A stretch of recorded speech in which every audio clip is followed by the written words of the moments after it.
देखिए, आज की हम क्लास में पढ़ेंगे राहु केतु के बारे में कि राहु केतु हमारे जीवन पे कैसा असर डालते हैं।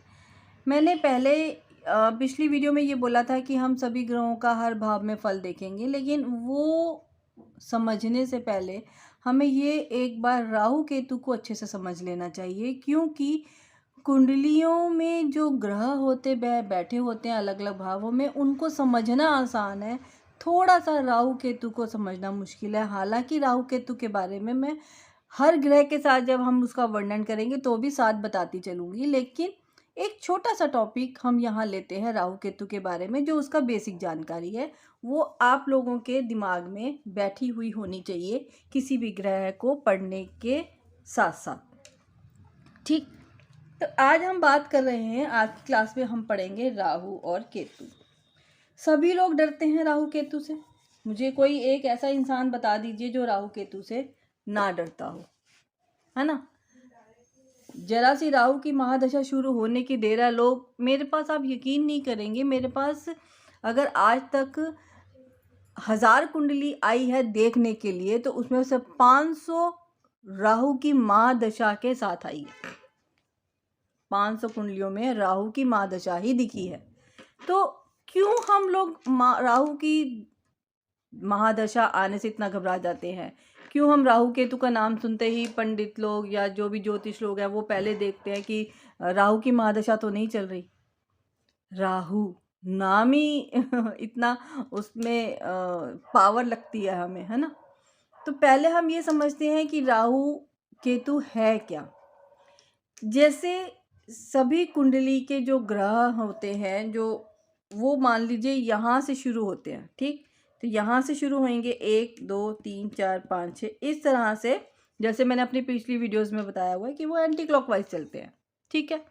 लेकिन सॉरी, राहु केतु ऑलवेज वक्री, मतलब राहु केतु 3 से 4 में नहीं जाएंगे, 4 से 5 में नहीं आएंगे। कैसे करेंगे? वो यहाँ बैठे हैं 3 के अंदर, तो वो पहले 2 में जाएंगे, यानी कि 12वें भाव में, फिर 1 नंबर राशि में, फिर 12 नंबर राशि में, फिर 11 नंबर राशि में, यानी कि वो क्लॉकवाइज चलते हैं, ठीक। अब आप एक चीज़ मानिए, एक चीज़ को समझने की कोशिश कीजिए कि जब आप किसी रोड पे जा रहे हैं, सीधी सीधे आप किसी रोड पर जा रहे हैं और सामने से अगर कोई आ रहा है तो आपको एक पॉइंट पे वो आमना सामना होने के बाद वो आगे निकल जाएगा, राइट। लेकिन एक ही रोड पे जाने वाले जब एक ही रोड पे जाने वाले जब 4 व्हीलर्स होते हैं, 2 व्हीलर्स होते हैं, तो वो क्या होते हैं, एक के पीछे चलते हैं या फिर ज़्यादा से ज़्यादा उसको पास ऑन कर लेंगे। बस यही हाल ग्रहों में भी होता है। मान लीजिए एक ग्रह कोई इस तरह से चल रहा है, क्लॉकवाइज, एंटी क्लॉकवाइज, ठीक है। तो राहु केतु क्या करेंगे, उनको इस तरह से, मान लीजिए यहाँ पे सूर्य है, राहु केतु इस तरह से आएंगे, घूमते घूमते सूर्य को इस तरह से क्रॉस करके आगे निकल जाएंगे और सूर्य क्या होगा, वो इस तरफ आ जाएगा, ठीक है। कोई भी ग्रह हो सकता है, मैंने सूर्य का एग्जांपल दिया है, सूर्य चंद्र मंगल बुध बृहस्पति शुक्र केतु, कोई भी। तो ये क्या असर देते हैं, आप उनके असर को याद नहीं कर सकते, उनके रट्टा नहीं मार सकते हो, आपको वो चीज़ें समझनी होंगी। जैसे अब मान लीजिए, पहले हम बात करते हैं, ये वही वाला पेपर है, वही वाला स्लिप है जो हमने पिछले वीडियोस में आपको दिखाया था। यहाँ पे राशियां और उनके स्वामी, यहाँ पे मित्रवत शत्रुवत ग्रह, यहाँ पे ग्रहों की अवस्थाएं, देन सूर्य से कितने डिग्री पे कौन सा ग्रह होता है, वो सारी डिस्क्रिप्शन यहाँ पे पूरे इसमें चार्ट में है। इसे हमेशा अपने साथ रखनी है हम लोगों ने, ठीक है। अब हम बात करते हैं राहु, क्या करेंगे यहाँ पे हम, इसकी हम आपको 2-3 चीजें बताते हैं, ठीक है। राहु वृषभ मतलब, देन मिथुन,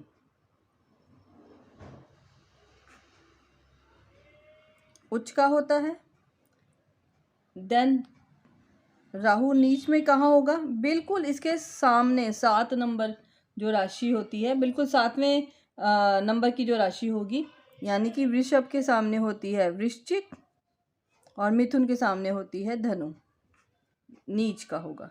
ये जो नीच और ऊंच वाली वीडियो है ना, उसमें भी सारा ये डिस्क्रिप्शन दे रखा है मैंने, आप वो उसको डिटेल में जाके वहाँ से देख सकते हो। ये केतु हो गया। बिल्कुल इसके अपोजिट होता है वो वृषभ में और मिथुन में उच्च नीच का हो जाएगा। ठीक है,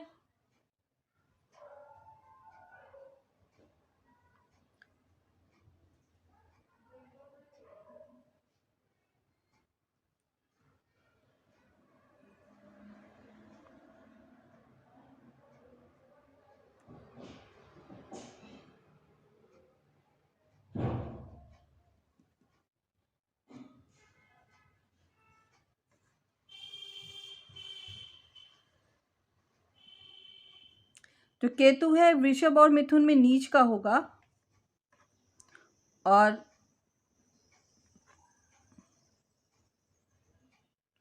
वृश्चिक और धनु में उच्च का होगा। ठीक है,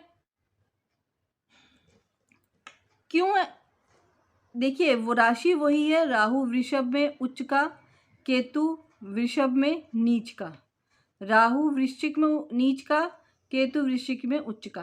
क्यों? क्योंकि कहीं भी मान लीजिए यहाँ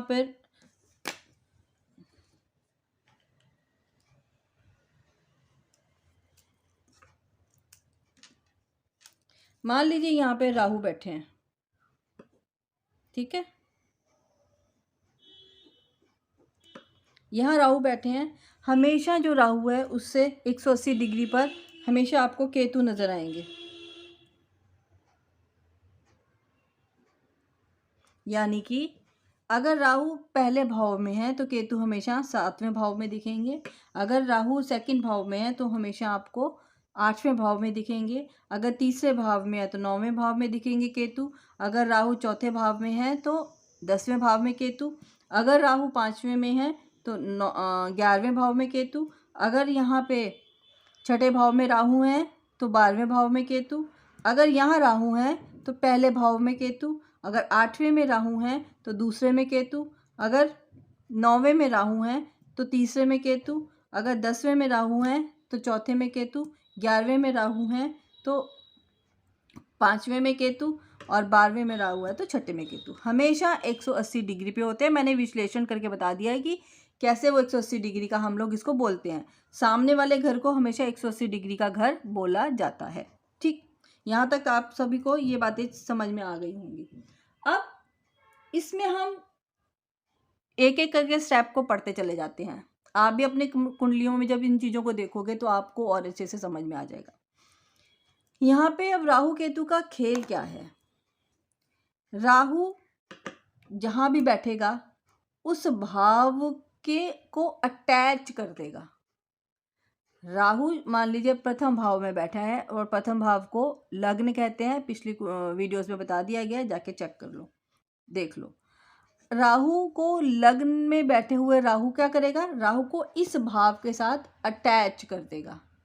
ठीक है, और इसके सामने 180 डिग्री पे केतु रहेगा तो केतु इस भाव में क्या करेगा, डिटैच कर देगा।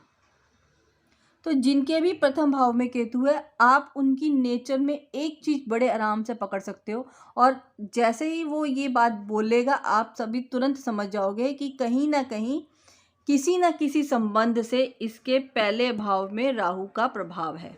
वो इंसान क्या करेगा, मैं, मेरा, मुझे, हर चीज़ मेरे लिए, मेरा घर, मेरे बच्चे, मेरी पत्नी, मेरा पति, मेरा व्यवसाय, मेरा कारोबार, मेरा फ्रेंड, मेरा दोस्त, हर चीज़ मुझे मेरे लिए चाहिए।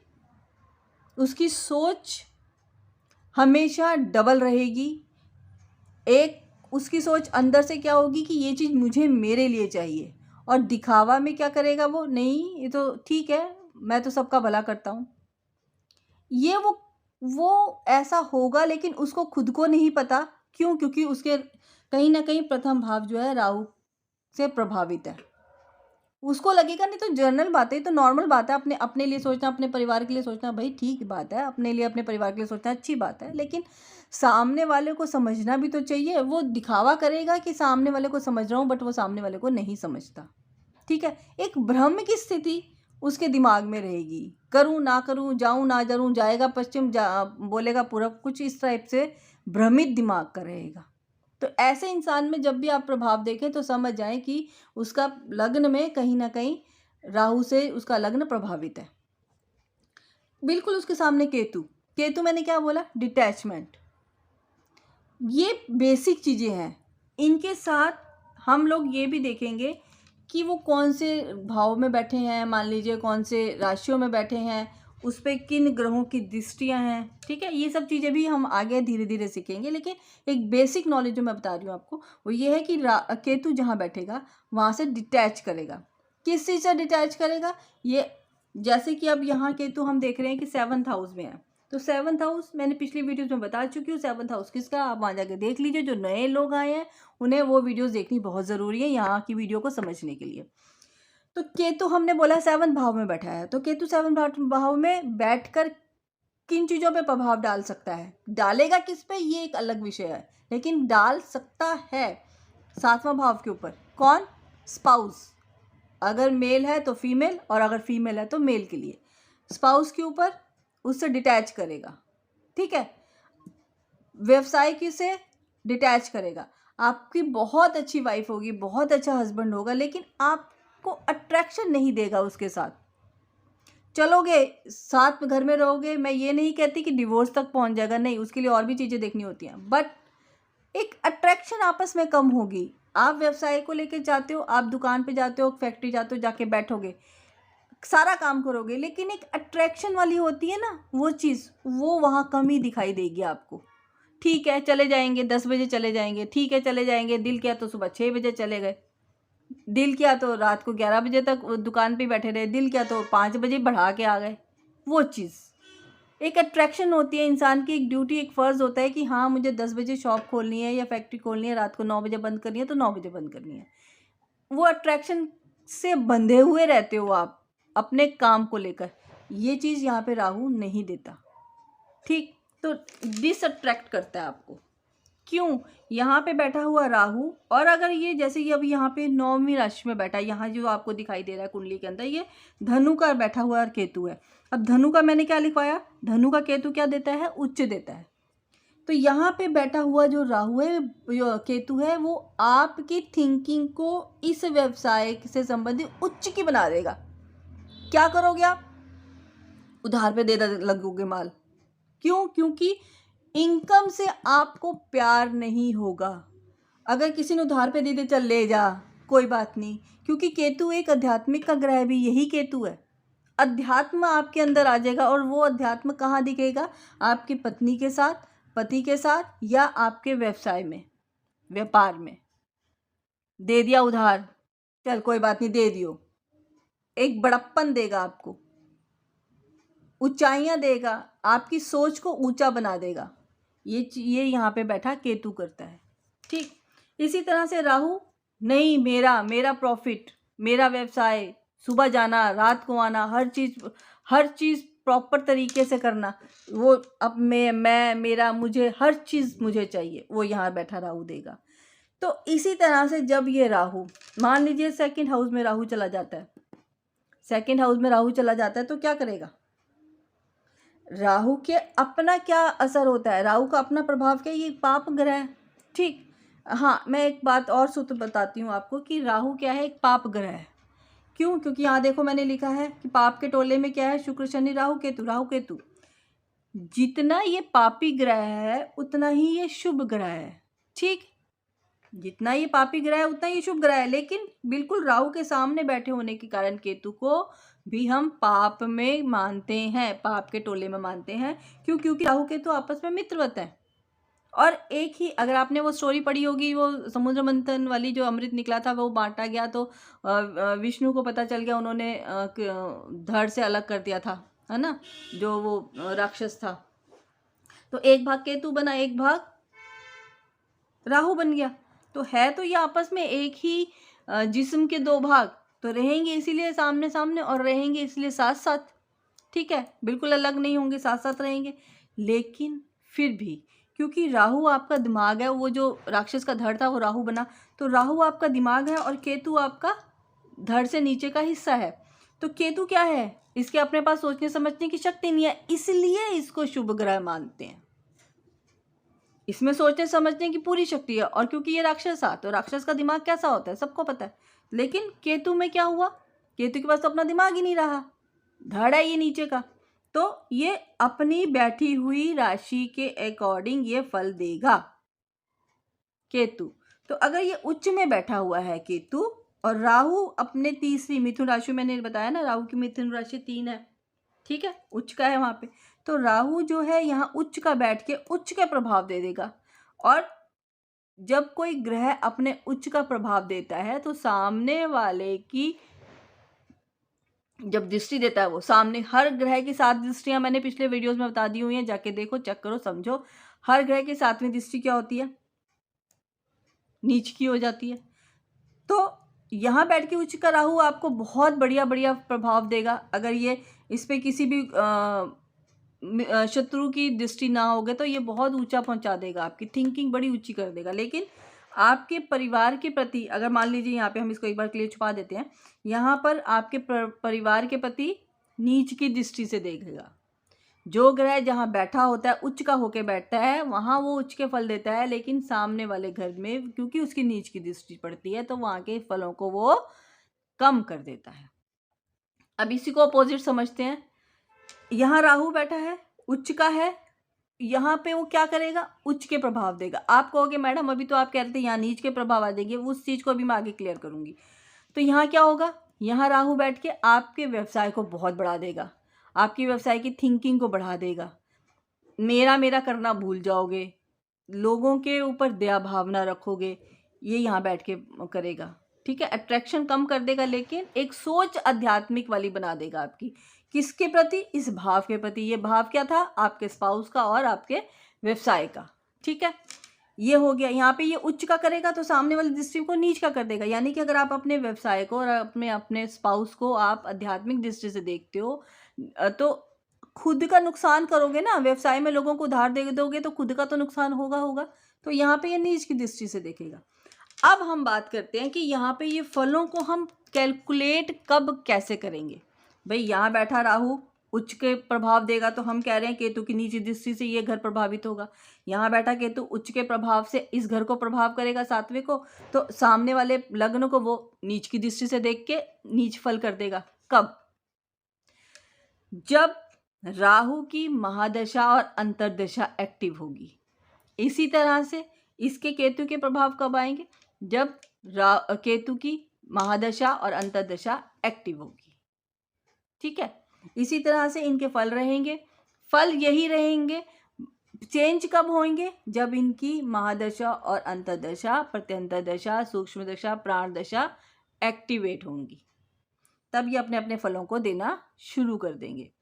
केतु कहीं ना कहीं हम लोग कहते हैं कि केतु कुजवत, ठीक, केतु को कुजवत, कुजवत मतलब मंगल। तो केतु कैसे प्रभाव देता है, मंगल वाले, और मंगल कौन है, हमारा पराक्रम, तेज, है ना, एक हिम्मत, साहस। तो उस चक्कर में जाके जब केतु की अंतर्दशा, महादशा, प्रत्यंतरदशा में कई बार आते हैं तो हमारे चोट एक्सीडेंट के खतरे बढ़ जाते हैं, क्योंकि हम बहुत जल्दी और घबराहट में रहते हैं। तो अगर ये केतु पे किसी शुभ प्रभाव की दृष्टि है तो वही चीज़ों का खतरा कम हो जाएगा। और अगर किसी की शत्रु राशि की दृष्टि, शत्रु ग्रह की दृष्टि होगी केतु पे, तो ये चीज़ों में बढ़ोतरी होनी स्वाभाविक है। लेकिन बचाव हो जाएगा अगर वो उच्च का होके बैठा होगा या वो अपने मित्र राशि में होगा, तो फिर ये चीज़ें अलग हैं। जब हम कुंडली विश्लेषण करेंगे उन चीज़ों में हम इसका डिस्कशन करेंगे। लेकिन फिलहाल आप ये सोचिए कि राहु केतु काम कैसे करते हैं। सभी ग्रह मूव करते हुए जरूरी नहीं किसी के आमने सामने आए। ये देखिए, अब जैसे सूर्य बृहस्पति यहाँ बैठे हैं तो सामने वाला घर खाली है, तो ये यहाँ का प्रभाव देगा और यहाँ का प्रभाव देगा। लेकिन यहाँ पे कोई ग्रह ना होने की वजह से किसी भी ग्रह का प्रभाव यहाँ नहीं जाएगा, है ना, सातवीं दृष्टि नहीं आएगी। तो जो केतु की जो दृष्टियों की हम बात कर लेते हैं, राहु और केतु में क्या होता है, राहु केतु की जो दृष्टियाँ होती हैं, या सभी ग्रहों की वैसे तो होती हैं, बट फिर भी राहु केतु की हमने पढ़ रखा है पिछली वीडियोस में 7 और 5 और 9 की दृष्टि। अब यहाँ पे बात समझने वाली ये है कि मैंने अभी कहा कि सभी ग्रह 3 4 5 6 7 8 इस तरह से मूव करते हैं, लेकिन जो राहु है वो उल्टा मूव करता है, वक्री। राहु केतु ऑलवेज वक्री। अच्छा, एक बात और, राहु केतु कभी भी सूर्य से अस्त नहीं होते। मैंने पिछली वीडियो में आपको बताया था कि ये सभी ग्रह 6 ग्रह अस्त होते हैं, राहु केतु अस्त नहीं होते। तो यहाँ पे मैं इसको रिवाइज कर रही हूँ कि राहु केतु हमेशा सूर्य के साथ कभी भी बैठा राहु केतु अस्त नहीं होता, वो अपने पूरे प्रभाव उस राशि और भाव के अनुसार देगा ही देगा। तो यहाँ हम बात कर रहे थे 5 7 और 9। तो राहु अगर लग्न में बैठा है तो वो अपने, अच्छा देखिए अब हम लोग पढ़ते कैसे हैं। राहु लग्न में बैठा है जी, 5वीं दृष्टि उसके 5वें भाव पे, 7वें भाव पे, 9वीं 9वें भाव पे। लेकिन मैंने अभी बताया कि राहु तो वक्री चलता है, तो इसकी वक्री दृष्टि कहाँ से पड़ेगी? यहाँ से 3 4 5 6 से ना जाके ये 2 1 12 11 ऐसे आएगी। ठीक है, तो राहु की, हालांकि हम लोग पढ़ते ऐसे ही हैं 1 2 3 4 5, 5वीं दृष्टि पंचम भाव पे, लेकिन हमें पढ़ना कैसे चाहिए? राहु की पंचम दृष्टि 11वें पे, 7वीं दृष्टि सप्तम भाव पे और 9वीं दृष्टि पंचम भाव पे। लेकिन क्योंकि हमें 6 ग्रहों की, 7 ग्रहों की दृष्टियों की आदत की गणना करने की जो हमारी आदत होती है वो एंटी क्लॉकवाइज रहती है, तो हम राहु को भी वैसे ही पढ़ लेते हैं। और वैसे क्योंकि चाहे हम राहु को सीधे से 5 7 9 देखें और चाहे हम राहु को वक्री दृष्टि से 5 7 9 देख रहे हों, तो भी घर तो वही बनेंगे ना। और 5 7 9 की जो दृष्टि है वो पूर्ण दृष्टि है, तो इसमें कुछ ज़्यादा फलों में बोलने में और फलों को देखने में कहीं कोई खास फर्क पड़ता नहीं है। इसीलिए हम राहु को इसी तरह से समझ कर चलते हैं कि राहु जो है 3 4 5 6 सातवें राशि पर है, तो यहाँ से इसकी 5वीं दृष्टि पड़ेगी। लेकिन एक्चुअली राहु की यहाँ से 5वीं दृष्टि नहीं, 9वीं दृष्टि होती है। ठीक है, वो पढ़ने बोलने और समझने और फिर उसको प्रैक्टिस करने में थोड़ा सा फर्क आ जाता है, तो इस चीज़ को समझ लीजिए। क्योंकि वही सेम भाव रहते हैं, तो हम लोग अन्य ग्रहों की तरह ही इसको कैलकुलेट करने की आदत एक हमें पड़ चुकी होती है, जस्ट वो आदत की बात है। ठीक है, इसी तरह से केतु की अगर हम देखेंगे तो 1 2 3 4 5वीं दृष्टि यहाँ होगी। ठीक है, लेकिन अगर हम सूत्र के अकॉर्डिंग चलें तो वो यहाँ पे उसकी 9वीं दृष्टि होगी, 7वीं 5वीं। ठीक, और अगर वैसे ही हम लोग अन्य ग्रहों की तरह इसको कैलकुलेट कर ले तो केतु की 5वीं दृष्टि होगी 11वें भाव पर, 7वीं दृष्टि होगी लग्न पर और 9वीं दृष्टि होगी पराक्रम भाव पर। तो इस तरह से ये अपने फलों को अपनी महादशा, अंतर्दशा, प्रत्यंतर दशा में जाहिर करेंगे। जाहिर कैसे करेंगे? बस वो आपने देखना है, राशि, लग्न और वो सब भावों के अकॉर्डिंग ये होगा। वो मैं इस टाइम भी आपको बता सकती हूँ कि केतु की अगर 5वीं दृष्टि लाभ भाव पे है तो कहीं ना कहीं वो आपको लाभ ही कराएगा और अच्छे साधन से लाभ कराएगा। हाँ, अचानक लाभ कराएगा वो एक अलग बात है, क्योंकि राहु केतु अचानक समस्याएं, अचानक प्रॉफिट, अचानक धन, खुदा हुआ धन जिन लोगों को अचानक से मिलता है तो कहीं ना कहीं वो राहु केतु के संदर्भ की बातें ही होती हैं। तो ये चीज़ें देंगे, तो यहाँ से वो देंगे आध्यात्मिक, मतलब अच्छी तरफ से आएंगे धन। लग्न में डालेगा तो आपके विचारों को ये थोड़ा आध्यात्मिकता की तरफ लेके चलेगा।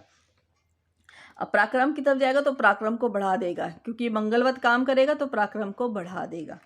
तो आपके अंदर जोश अलग ही होगा। ठीक है, अलग तरह का जोश होगा।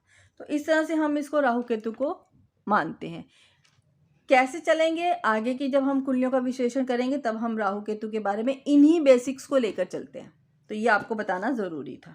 ठीक है, तो यहाँ आज की क्लास को हम यहीं समाप्त करते हैं। इनसे संबंधित कोई भी प्रश्न हो आप अपने डिस्क्रिप्शन बॉक्स में, कमेंट बॉक्स में डाल दीजिए, और कमेंट बॉक्स में जितनी जल्दी से जल्दी होगा मैं देखकर आपको आपके प्रश्नों का आंसर्स ज़रूर दूंगी। और अगर इन केस मेरी नई वीडियो तक आने तक आपको ऐसा लगता है कि ये वीडियो रह गई है, हालांकि हम लोग सीरीज से चल रहे हैं, लेकिन फिर भी कोई ऐसा सब्जेक्ट आपके मन में हो जिसके ऊपर वीडियो बननी चाहिए, इन्हीं वीडियो के साथ वो वीडियो भी बना दूँगी जो लगेगी कि ज़रूरी है। इस जो हम लोग सीरीज़ चला रहे हैं इसके साथ वो उस चीज़ की नॉलेज होनी भी ज़रूरी है, तो वो वीडियो भी बना के मैं जल्दी से जल्दी डालने की कोशिश करूँगी। ठीक है, आज की वीडियो को यहीं समापन करते हैं। आप सभी का धन्यवाद। आप सभी ने टाइम निकाल के इस वीडियो को देखा, सुना, समझा, उसके लिए थैंक्स। नमस्कार।